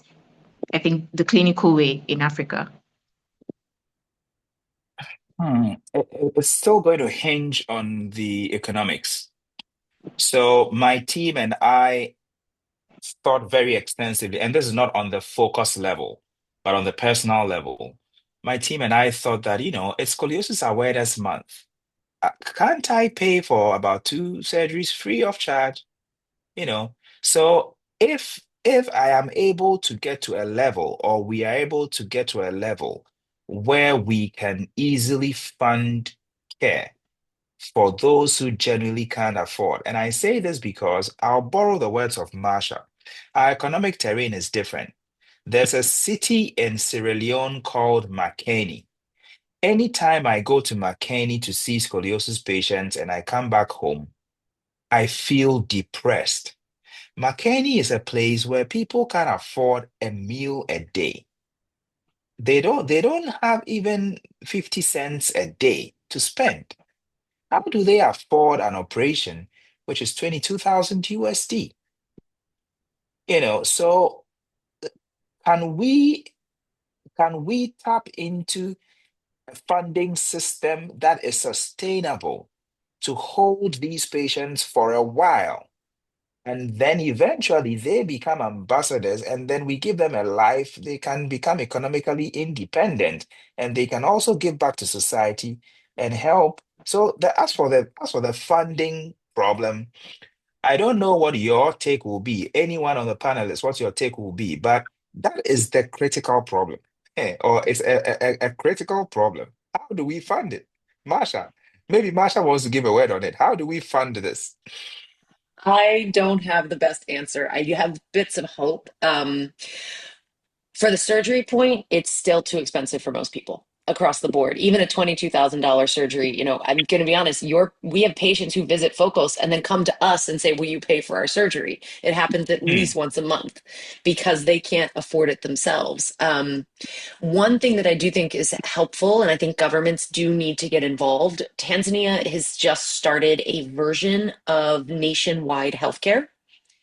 No, the healthcare is not strong enough to cover surgery, but it will cover x-rays, it'll cover MRIs, it'll cover bracing if they need a corset or a brace. So at least the lower levels of care, those low-hanging fruit you were talking about, can get treatment. So I think that's a huge piece. I do think the governments have to get involved. I think some version of whatever that country's health insurance system is. Surgeries as a whole, though, I mean, I think it comes even all the way back to what Abimbola was saying in the beginning. Without research, we're not going to get funding. The last time somebody did research in Tanzania was in 2001. That is completely useless this day and age. I can't use that research. So yeah, I think governments have to get involved. I think that's crucial. But right now, the best system we have is to beg a lot of rich people and hope they give us money so that we can disperse as much as possible and then educate, like you said, the next generation of our patients who are coming up, so that we have actually our first patient just got accepted into a medical school track. So hopefully our patients can start even entering the healthcare system with their knowledge. I think it's going to regretfully take generations. I think we can keep chipping away at it, but the funding is the biggest challenge. Agreed, completely across the board. Yeah, true. So we've identified like the expertise gap, the financial economic gap. What would you say? Would you say community and advocacy can play a role in maybe closing or bridging these gaps? This is for Masha. Oh, 100%. We could not function without community and advocacy in so many ways. First of all, identifying it. there is that problem. School screening programs, for anyone on the panel who's listening to this panel and doesn't know, you do not have to be a doctor. You don't have to be a nurse. You don't even have to be in medicine to be able to do a scoliosis screening. We can train anyone who's interested on how to screen for scoliosis. So that is going to be the key, because we need to get community groups, versions of, we have different names for them in Tanzania, but whatever your version of your after school program, for example, where the children get to go and be safe, anyone who works in these centers can start identifying it, because the earlier we can catch these cases, the better the intervention across the board. And catching them earlier is cheaper. Also, it's a less severe surgery. So we're only paying this much money for a 40 or 50 degree surgery versus the crazy intense ones that Dr. Arthur and I were mentioning that are thousands and thousands and thousands and thousands of dollars. So I think getting the community involved in that. I also think, and this is a personal thing I know in Tanzania, we have a lot of times we have to do a lot of community outreach, because teaching people not just with scoliosis, but teaching that people with disabilities are not separate. We don't need to separate you from our community. You are an asset to the community. You bring different skills and different knowledge and different awareness. And so getting the community to understand the voices of people with disabilities. And yes, there are people with scoliosis who are going to have permanent disabilities. It's just the way that it goes. And so being able to integrate all of that together is going to be such a powerful voice. And I think across, especially my experience in the countries I've been in Africa, we need to stop separating our disabled, which I prefer calling differently abled, patients and constituents and community members, and bring those voices to the front, because that's how we're really going to learn. Great, amazing. And I think just quickly to talk about what Abby was going to talk about before, as how in Tanzania, scoliosis is seen as a disability, or people with scoliosis are differently abled, like you said. But in other places, I'm not sure about Ghana yet, if Ghana sees scoliosis as part of persons with disabilities, or even in Africa. So, because some people are like, well, I don't see how you are disabled, so why do you group it in, persons with disability? I'm going to be very honest. So please, nobody judge me or put this on the news. It depends on how they look physically. How much of the curve can you see? Some of these really severe cases, especially, let's say we've done this surgery, and to avoid using some of the fancy terms, let's say we had to take some ribs out. Their back may always look a little different. So people notice that. And the minute you become different, you fall into that disability category. Maybe you have a limp because the way your pelvis developed, or you have a leg that's now shorter. Now we define you as disabled. We do have a collection of kids who can hide their scars. And I mean physically hide them. They wear shirts at school so that no one sees that they had a surgery on their back, and they become normal. But for example, in school, beating your children when they misbehave is very common in Tanzania still. Though sometimes that causes danger, because some people get a little too aggressive, and now we have a risk for broken rods, for example. And so we actually have to train the school on how you are allowed to safely discipline these children. And so because of that, certain schools won't even accept them. Or having access to, if you're in boarding, depending on your rods, especially how far you are post-surgery, can you pick up that bucket to do your own laundry? If you're only 6 months post-surgery, no, you can't. 6 years later, sure, maybe you can. And so it's where they're at. And so now we have to look at special schools, because certain schools will not allow these children to attend post-surgery. And that's why we use the whole system, so that we can control those environments and allow for safe recovery. And that's why I don't believe that people with scoliosis necessarily belong in the disabled category in any way, shape, or form. But I have to go with the country where I do most of my work. Great. Thank you. Dr. Arthur, would you say that would also, or that can apply to Ghana? Because I was speaking with the founder of Scoliosis Foundation Ghana, Mr. Gabriel. I think you know him. And we're just talking about how we would probably have to partner with persons with disability group to be able to access some things, because scoliosis isn't really known as anything. So if we do fall on that group, then it would be easy to access some funds and do more things. What do you think about that?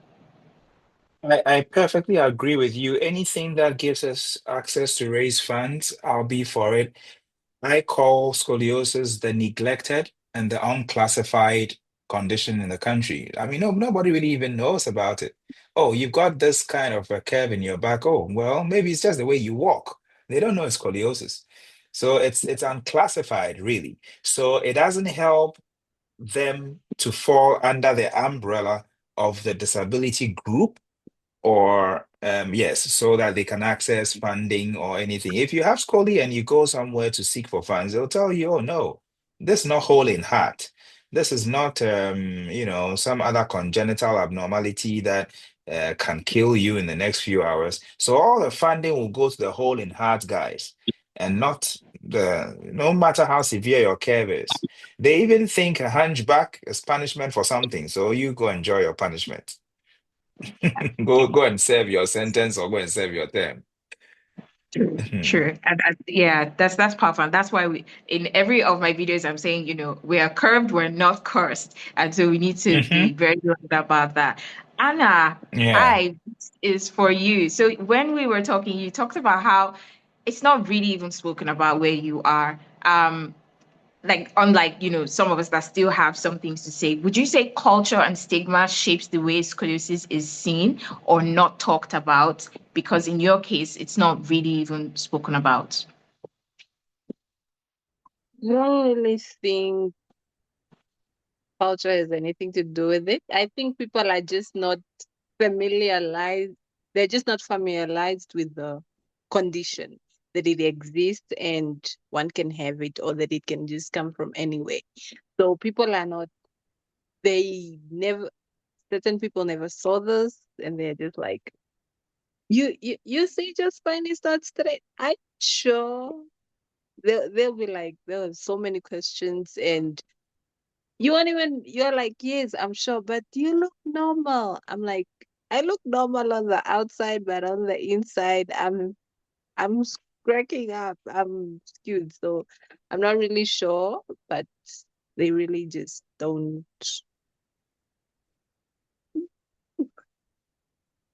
Thank you. Thank you for that answer. Well, I would say, I mean, over in Nigeria, I've been in Ghana for about 5 years. I would say culture really shapes how it's not talked about, or even when it's talked about. And it's the awareness programs that we do to let people know that, look, this is not what you think it is. It's no way, attributed to any spiritual curse and, that kind of thing. And it's good to learn. And I hope that with more of these awareness programs, people can be able to see what it is exactly for. So I'm throwing this question out because we've talked about, the answer sort of, what would it take to build a stronger, more connected scoliosis community across Africa and not just within one country? I know it's like a broad question, but yeah, anyone that would like to answer. So I think I will attempt to answer this. When you have a cardiac arrest at home, what do? You call the ambulance service, right? You call, depending on the country you are, maybe it will be 911 or something. So there's a direct access, right? When you have scoliosis, what do? Is there a scoliosis hotline? So there's an organization now in Ghana, which is not, it's an NGO. It's called Upright Spine Group. So when you go on Facebook, you will find them, the Upright Spine Group, and they have the speed dial number. So if you've got scoliosis, anybody at all in the country or anybody at all in Africa who has scoliosis, who wants to get access to a physician, and dial that number. You dial that number, they'll schedule an appointment for you to have a physician consult who will walk you through whatever you've got. So I think having a speed dial call center system, will direct traffic. Anybody who's got scoli, your parents diagnose you of scoliosis, you can't reach a hospital, just dial that number, go through a Upright Spine Group, and you will have your care. So that in itself becomes a collaborative point between themselves, beyond the curved spine, Stand Tall International. And then by the time you realize these organizations are mopping up cases, and are beginning to, run advisory services for these patients. That's amazing. Abby, would you like to? Okay. Yes, yes. Thank you so much, Dr. Otto. That actually is, I will check them out. I think that's an incredible initiative. Beyond the cost, one of the things that we do here, people reach out a lot. They're like, we have scoliosis Googled and we found you. How do we get a patient? So yes, we are gracious to have some pro bono consultations. And now Dr. Otto is added to our list. Thank you. And so we refer people to this, and then we have a support group as well on WhatsApp. And a support group, we have people from all over Africa. I think Anna is on our support group as well, where people are able to just get psychosocial support. So yeah, I think, like Dr. Otto has said, if we all come together, personally, I have a personal dream that maybe I should bring out just spill, and maybe like Dr. Otto and Masha would say, but I've always thought about doing like a Central African mission, like in terms of the Scoliosis Mission Week. Like I know we do missions in different countries. I know FOCOS does mission. I know here in Nigeria, we've had people come. We've had, for instance, last year we had ATEXPAN in America give us free implants for some of our patients, which is great. But I've thought about it beyond us. I've thought about how about we have a central, like a mission, because the people, like you said, in Sierra Leone, I've never even heard of until today, who need interventions. And so if nobody in Sierra Leone is able to get implants, but Abimbola in Nigeria can get implants, why can't we spread it? What would it take? And is it possible? Is it a wild goose chase? Is it achievable? Is it something we can do? Can we have a Central African mission where, yes, we may not get a lot of money, but we can get a lot of support. We can get a lot of implants, a lot of medical supplies. We can get a lot of things, including funds. And can we actually help people who can't afford these surgeries undergo surgery? Is that something that we can consider? I mean, I've thought about that sort of collaboration, in Africa as well. So maybe Dr. Otto and Masha and Anna could speak to this. I actually think that could be really amazing. I have an entirely different take, which I think is going to surprise people. But to really, I feel like get the word out, and maybe this is because I go back and forth between Los Angeles. I don't think it has anything to do with more panels and more medical information. I think it has to deal with using the entertainment systems that people are using. So, for example, a TV show. If all of a sudden someone now puts a scoliosis character in their favorite TV show, now we have thousands upon thousands of people seeing something that's now been normalized. So I think it has to go beyond all of us. We work so closely in this medical space and in these tight communities of scoliosis. But if we're going to demystify this, if we're going to make people more aware of it, if we're going to get rid of social stigma around it, we need to actually normalize it for the general population. And the way that we do that is expose them to it. How do we expose it? Music, movies, radio shows, TV, anything where it becomes just something that in conversation. And all of a sudden you're like, oh yeah, I heard of that thing, scoliosis. So I think that's going to be a really huge piece to the puzzle. Yeah, Don't tell, I have no clue how to do it, but I know it's going to be. No, but that's a great something. idea. So give us a Yeah. solution, give us a work plan. But that's a great idea. Yeah, amazing. Because people who have scoliosis can do amazing things. They can dance, they can do a lot of stuff. And so very subtly, we could just, be infusing it into and just make it look very normal. That's amazing. Imagine if there's an yeah. artist who our biggest artist in Tanzania is Diamond Platinums. Everybody loves Diamond. And imagine if he did a feature with one of his singers. They know the story. They're like, oh yeah, I got scoliosis surgery when I was a kid. That's it. That's all you would need to say. And now everyone knows this, but they love their music. It doesn't have to be complicated, but it again just makes it normal. Yeah, that's good. I would note that down. I'm a content creator, so I love when it comes to media and videos. So quickly, we're going to talk about like what to say to parents when they find out they have scoliosis. And recently I did a video on this where I'm like, because Africans can like to be silent, like we're not judging, but that silence alone is, very felt and heard everywhere. And so like you have scoliosis, a parent finds out their child has scoliosis and they're not saying anything. They're not saying it's your fault, but they're not also saying it's not your fault. And also, maybe, I don't know if the healthcare system is also not telling them enough, like you said, the 15, 20 minutes is not enough. But if each of you have always spoken to parents because people reach out, what's like the one thing you say to parents when they just find out their kid has scoliosis, or that what's the most important thing they should know? I always would say silence is not an option. Talk about it and let the child feel comfortable that, look, it's not the end of the world. And, like things like that. Just silence is not enough. But I would love to hear from each one of you on the panel, that what's the most important thing you'd say that a family should know, and what would you say to them as they're just finding out? Should I start with Dr. Otto? So I think the biggest is when my patients know that I'll be their friend through the journey. It makes all the difference.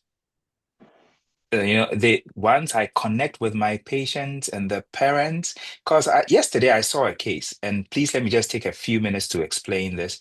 I saw this girl is 14 years old, comes from a fairly well-to-do family. The mother is a banker, the father is a banker. And then they just diagnosed this about a week ago. Went to see an orthopedic surgeon somewhere who asked them to come see me. I saw them yesterday. It's a 50-degree curve. And I said to them, I'm sorry your kid needs surgery. That's what we need to do. And then they broke down in tears. Then I said, I have two kinds of tears in my consulting room. This I'm very familiar with, when the news is broken. And then in 4 to 6 weeks, when I'm done with the surgery, there'll be another kind of tear, and that's the tears of joy. And and then they said to me that, oh, okay, they had planned a holiday to travel out to Europe for the next few weeks, but now they may have to change that plan. Why did they change that decision and already start connecting to surgical management as an option for their kid? It's because I said to them, every single Scoli patient no longer becomes my patient, but we are family. Because it's an interesting journey. If a physician has, a posture of I'm the surgeon, you are the patient, you're never going to have this journey run smoothly. So the single most powerful message that I've given to my patient that has worked for me is that you are going to be family to me, and I'll walk you through this journey smoothly.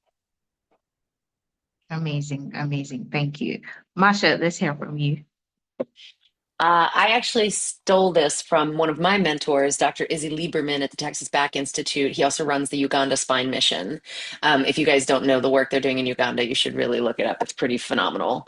But he tells every family, it doesn't matter if this is a curve that's so far gone, it's inoperable, or this is a new curve and we can do something.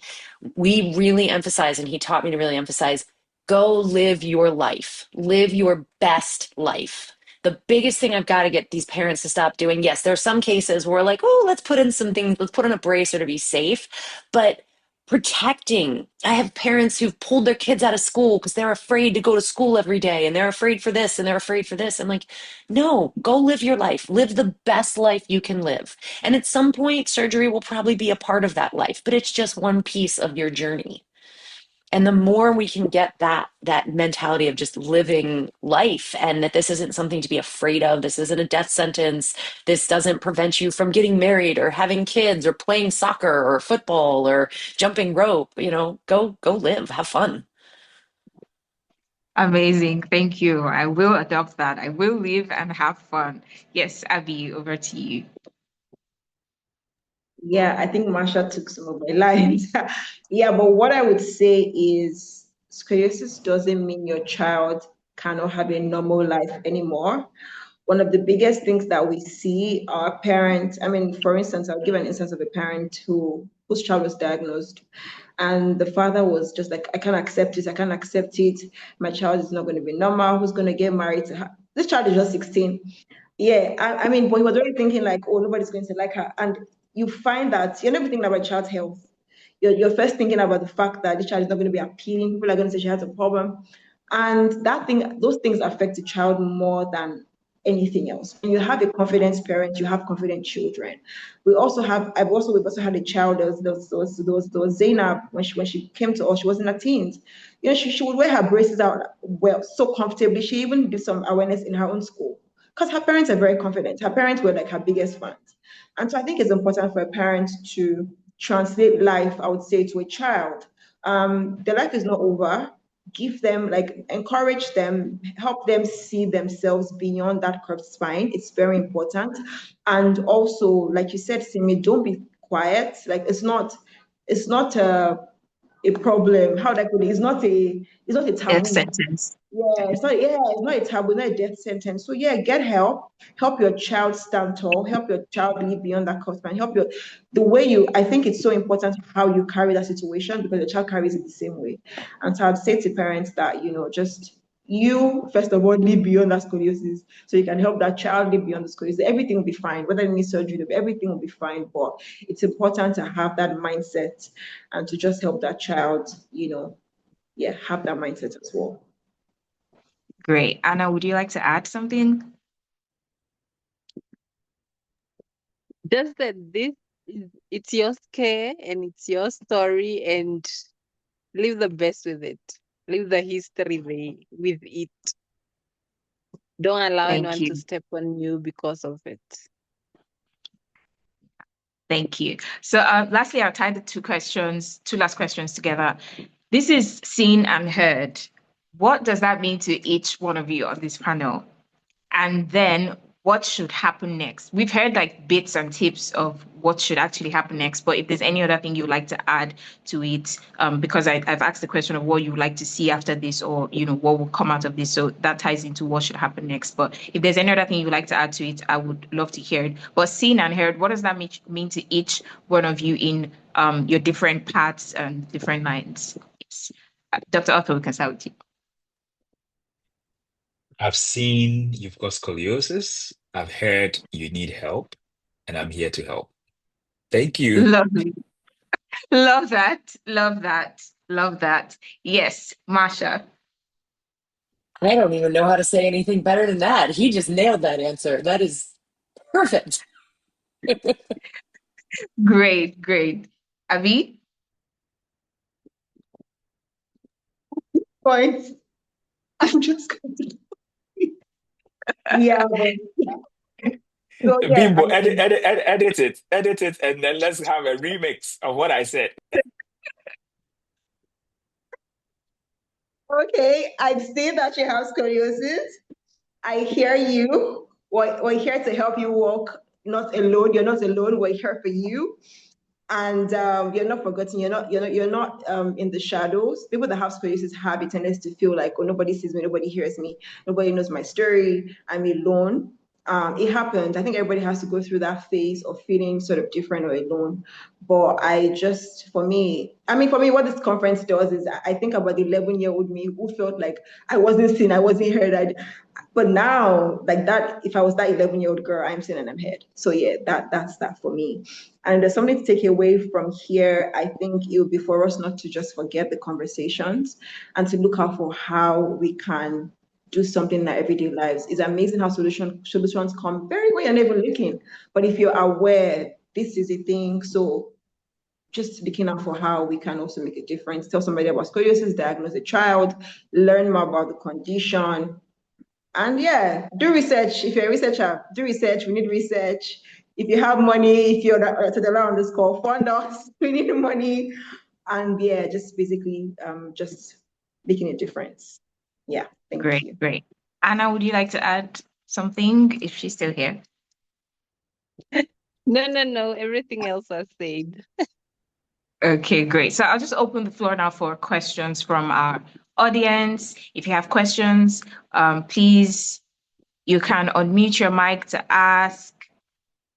There's a question here for Dr. Arthur. So it says, we talked about how it's a rare condition, so it receives very little attention in terms of policy and funding.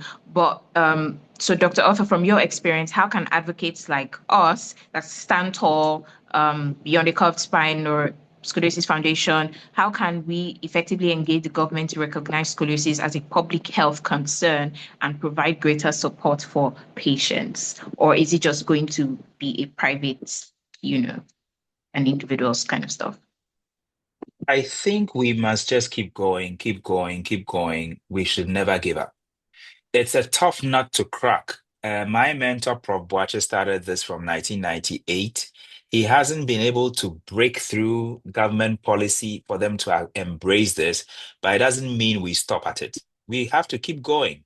And this seminar we're doing, or this conference we're doing, was not there last year. It wasn't there 2 years ago, but it's something new. It's going to keep growing. So we shouldn't stop. We should keep going. We should just keep going. That's all I think I would say. Never give up. Keep pushing. One day, and I think as the community of patients we've operated on grows. Masha said something that their first patient is in medical school, right? That guy can easily become a minister of health of his country, and he understands that, scoliosis is neglected. We need to focus on it. So one day is going to give, and we will be successful. Let's not stop. Should keep moving. Great, amazing. Can Thank you so I much, add Dr. something onto that actually, just because Dr. Arthur mentioned that's exactly where what we call the phase 2 program from Stantal happened, because I realized very quickly that our children initially with Stantal, before we had done a case in Tanzania, they traveled to Ghana, they traveled to Kenya, they traveled US, they've traveled all over the world. They've had to learn a second language. They've been on an airplane. They've met these impressive doctors and seen this technology, which almost no one in their community has ever experienced. These children are the next generation of change makers in the country. They're the ministers of health. They're the lawyers. They're going to be the teachers. And if we can support them in this generation coming up, that is when we're really going to start seeing more and more change. Yeah, that's true. Amazing. Thank you so much. Stand tall. Okay. Okay, that was a question. Okay, great. Any other questions? Any other questions? We are running out of time. Any other questions? Questions. Okay, I think I have a question about, over the years there's been this argument about how chiropractic can help scoliosis, and doctors are like, it's not gonna work, surgery or nothing, like surgery, bracing surgery or nothing. And then some spas, not, let me not say spas, like centers I've been to, they're like, oh, we could do decompression sessions for you, which are quite expensive. And they're telling you that your curve is going to reduce. I've heard that in Ghana here. And I was like, but because I'd heard a lot about Dr. Shibari say, chiropractic is not the option you should spend your money on if you could get surgery. So I just want to know, Dr. Arthur, what do you think about that? Should we give into chiropractic? Because there's also yoga coming up now that, I've also heard can help, but maybe help is the better word to say than cure, which surgery, goes towards. What would you say? So, I've always given a political answer to this question. And the reason I've always said that I usually do not make firm comments about chiropractic and their influence on spine care, because I'm not well schooled in chiropractic treatments. But what I can say is that you must have a firmly established diagnosis, right?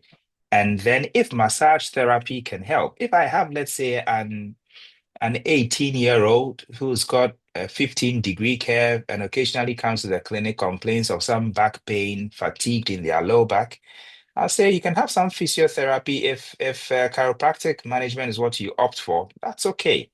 But if I see a 13-year-old girl with a 55-degree curve and who says that they've seen a chiropractor who says they can do adjustments, unfortunately, this is like now medical business, and you're milking patients out of, you're milking their pockets of money. And I mean, as far as ethics is concerned, that is a no-go area. Don't make money out of patients, out of their condition, because you want to grow rich, and you're taking advantage of their condition when you know very well that you can't do adjustments to correct a 55-degree curve. That's not ethical.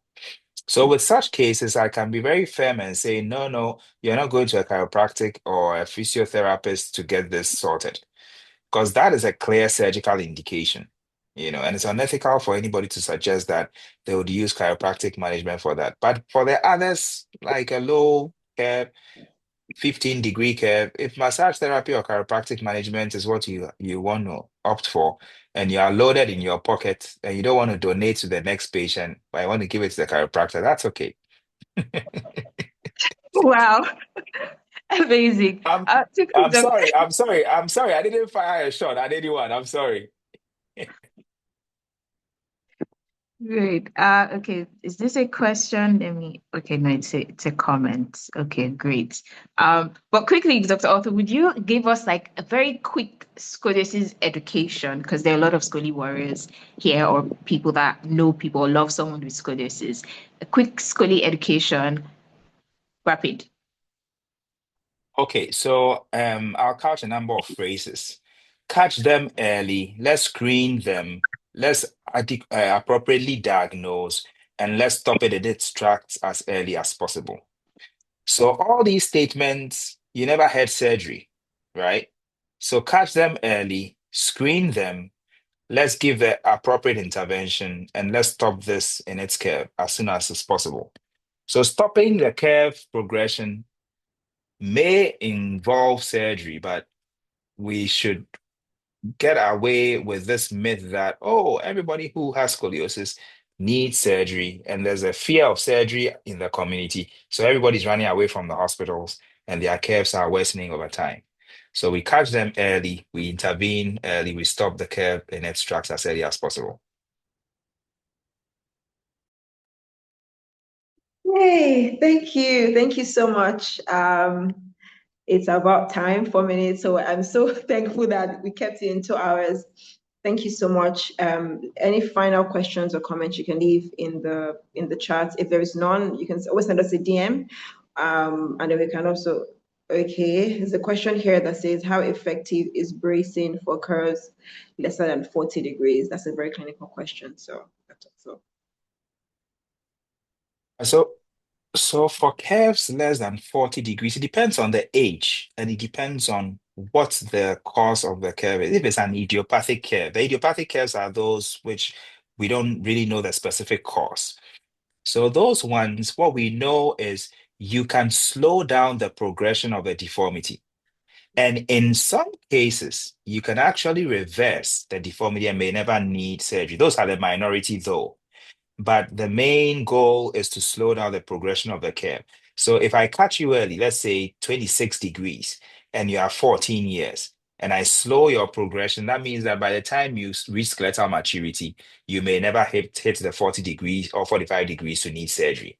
So bracing is a big thing, and we should in the Scoliosis Research Society about 2-3 years ago, it's a huge topic that we've discussed, that the role of bracing in these cases. And if you look at the publications over the past 15 to 20 years, bracing has been big.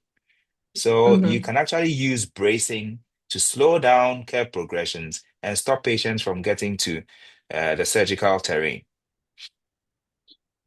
Yeah, thank you.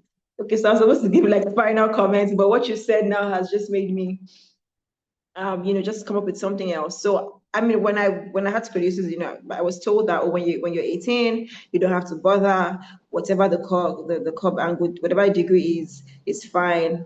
And I believed it. So I turned 18 and I think I was in the 50s and it was okay. But then like growing up in my 20s, I found that my curve actually increased like it was double.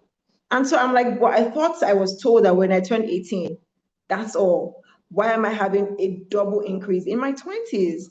And it wasn't until 2 years ago or last year was it when Dr. Samara came and he was saying that, oh, what it really is if you're like 40 degrees or so before skeletal maturity, then it's going to get worse every year, I think he said, by a particular degree. But I just wanted to shed light on that because there's a lot of misconception, and that is a big one, that when you achieve skeletal maturity at a particular, I mean, nothing changes afterwards. But in my case, it wasn't true. So just wanted to shed some light on that so that we could also get it. I just thought about this one really important thing that I think we skipped over, which will probably come up more in a future panel. But we should mention scoliosis is more common in women than in men, especially idiopathic scoliosis. And so when you're treating the female population with scoliosis, you have to remember that you're also dealing with the stigma around being a female and what happens in different cultures around that as well. And also, to what your point, which people don't talk about enough, is curves tend to increase in periods of high hormones for women. So puberty, pregnancy, and menopause, we're seeing increases in curves. So what were stable curves are now getting worse during those periods of life. So the treatment for women is, yes, the way we do surgery and stuff is the same, but it is a slightly different story than treatment for our male patients. Mm. Yeah, so my comment about Bimbo's point is it depends. So curves usually will progress by 1 to 2 degrees per year. The adolescent idiopathic type. Now we're talking about the idiopathics, right? So if you are 16 and your curve is 40 degrees, technically you may not need surgery, right? But that curve may progress by 1 to 2 degrees per year. So, although you may have achieved skeletal maturity and your curve is 40 degrees at age 16, there is still that potential and that statistical potential that you will still keep worsening. So, you could actually hit, let's say, age 35, and your deformity is around 59 degrees or 60 degrees. And at that point, we will play in a number of factors.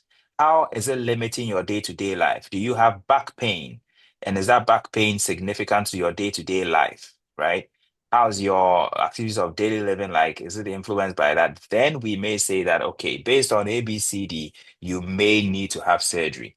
But the conception that beyond skeletal maturity, the curves do not progress is not a blanket statement and it's not an absolute the right answer. Somebody who is, let's say, age 18 and is done growing, skeletally mature, and has a 15-degree curve, I can bet my last penny that patient is never going to need surgery in their lives. So it depends on what kind of degree you achieve skeletal maturity with and how bad it is.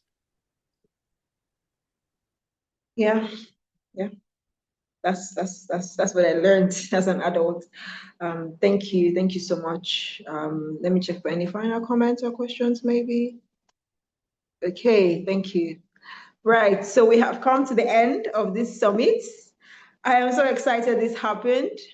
I'm very grateful. Thank you so much to our speakers and our panelists. Thank you, Dr. Arthur. I know that you just literally said yes, and I'm so grateful for that. I'm grateful for the insight that you brought here. Thank you, Masha. Masha, thank you for all the energy. Thank you for just being in the loop from day one. I'm very grateful. Thank you, Anna as well. Anna as well just jumped at it at the get-go. Thank you so much. Yes, and thank you, Simi. You were incredible. Hoping to be physical next year. Yes, maybe Masha will host us in Tanzania. Masha, would you host us next year? Sure, if you guys want to come on over, it's a beautiful country. We get to stay right at the base of Mount Kilimanjaro. Awesome. I haven't been to Tanzania, so that'll be great. So, Adewale, how can I get in touch with Dr. Arthur? I could share his contacts with you. Are you on the Beyond the Curves Prime group? If you are, or send us an email, and I'll be sure to send Dr. Arthur's contacts with you and share his contacts with you for sure. Thank you to everybody who's attended as well. Thank you to every single person who's been here. We're very grateful, and I'm just so excited this is happening in Africa. This means a lot, and I don't want to go. I'm having stay here syndrome. I feel like just I continue to chat, but yeah, I guess it has to come to an end. So very grateful. Look forward to the next next panel, next African Voices on Scottish next thing ahead. So have a lovely evening wherever you are. Yeah, and yeah, much love. And Thank thank you you. all for having us. Thank you. Take care. Yes, Bye-bye. very Thank you. grateful. Is there Thank still you. the survey? Is there still the survey for people to fill in? Right. Hold on a second. I just cannot find that now. Is Simi in Nigeria or in Ghana? I'm currently in Ghana. You are. I She's currently left live us. in Ghana, yes. She's left What us. city in Ghana are you? Accra, Accra? No, yes. then Bimbo, give her my number. We need to Yeah, meet up sure. and talk. Definitely. When are you leaving? When are you leaving Accra? I live in Accra now. You live in Accra? Okay, so we have Yes, to have a meeting. as soon as Definitely. possible. Yes. Okay. Yes. All right. So Take care I'm then. sure maybe she'll send the survey to emails for people to fill in. Yeah, I think she has dropped off. Yeah. When the meeting is ended, we'll show on the screen so anyone can fill it as soon as it ends. Otherwise, I will just email it to everyone. Yes. Okay. Thank you, everyone. Thank you. Thank you so much. Have a great day, everybody. You too. Thank you so much. Bye-bye. Stop recording. Stop it.